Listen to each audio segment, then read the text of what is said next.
a week away, and we won't get full totality here, but weather permitting, we will be able to see a part of it. Well, this morning, Mark Lauren, who is also known as Astro Mark, stopped by today to educate us ahead of time. Hello, Mark. How are you? I'm well, and Claudia, thank you so much. It's great this is awesome. I was just in Texas over the weekend, and I was walking into the store. They had T-shirts. I survived the solar eclipse. It's a big deal for so many people throughout the country and everywhere else. So let's start with the basics, Mark. What is a total solar eclipse? Will you help me? Sure. Okay, would you be the sun today? I will be the sun today. Okay. And, because you're by the sun, I'd like you to put on some solar glasses because I don't want you to be injured. Okay, let's put these on. But how it works is if you look at this, and very well protected, that's important. Okay, I can't see anything, is that? You don't have to do anything. So how a solar eclipse works, Claudia, simply is this. You have the sun, the moon, and the earth. Okay. The moon will cast a shadow on the earth. The key thing you have to remember, solar eclipses only happen during the daylight, okay? Okay. And near a new moon. So that's the key thing. Now, if we were to flip this around, that would be a lunar eclipse, right? A lunar eclipse occurs on a full moon and at night. So that's basically what a solar eclipse is all about. I'll take that back from you. Why do you think, Mark, this is so significant for so many people in so many parts of the world? Well, let's just start with historic. For many people, for the millennia, people would commit suicide because they thought the world was ending. All right, that's prior to science. Now let's go up to modern age. The rarity of the solar eclipse coming across a landmass where major population centers are, that's what's going to make this one special.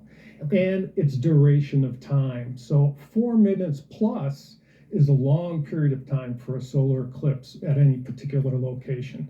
And plus the next one, and I want you to know this, is going to be in 21 years. And for all the viewers out there, in 21 years, that solar eclipse is going to come right over Denver. So you will be completely in totality. Totality. Yeah. That's so interesting, Mark. What do we need to know right here in Colorado ahead of the eclipse? Well, first of all, let's start. It's going to begin around 11:20 and will end at around 1:50 for us in Mountain Time. Mountain Time. Right. If you're out on the Eastern Plain, you're going to be closer to the line of totality, so you'll be about 74% coverage of the sun.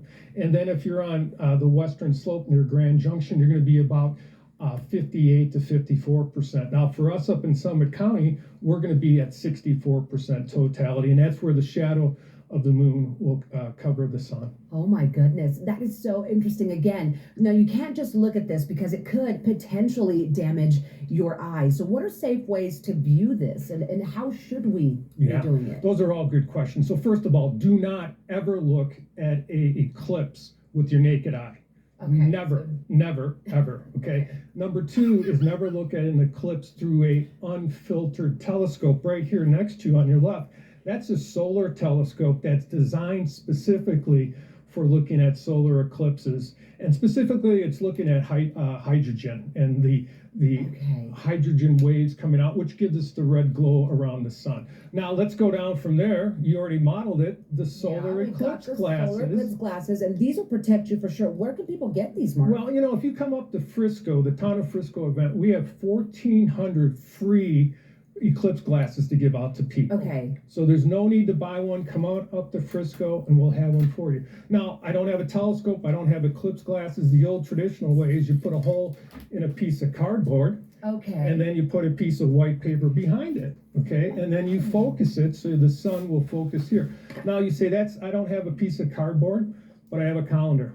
Same thing. Oh my goodness. Calendar. About that. Yeah. Okay. This one's great because you get multiple eclipses here. Yes, you do. Oh, yes. So again, never look at an eclipse without protection. Never walk outside and say, I'm here to see. You have to really be protected. You do. Yeah. And we've heard that as well. Now, how can people learn more about this event? Because I know that there's something happening where people can come out to and be a part of this all.